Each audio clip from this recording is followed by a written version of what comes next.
এই ভিডিওতে দেখো অর্ডার নেওয়ার পর তা কীভাবে প্রেস করবো এবং অ্যাডমিনকে জানাবো।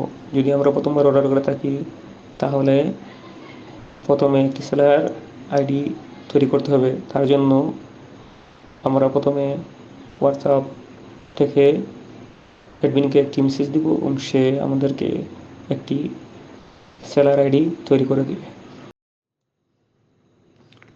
প্রথমে আমরা বাই নামে ক্লিক করে আমাদের যে পণ্যটি অর্ডার এসেছে সেই পণ্যটিতে ক্লিক করব। তারপর কাস্টমারের নাম, নাম্বার এবং থানা, বিভাগ, রোড এগুলা সেট আপ করে নিব। এগুলো কিন্তু কাস্টমারের হবে, আপনার নয়।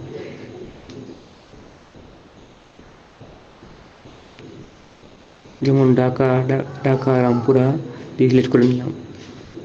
তারপর আমরা যে পণ্য বিক্রি করেছি তা 460 টাকায় বিক্রি করেছি এবং ডেলিভারি চার্জ 110 টাকা, সুতরাং 570 টাকা টোটাল।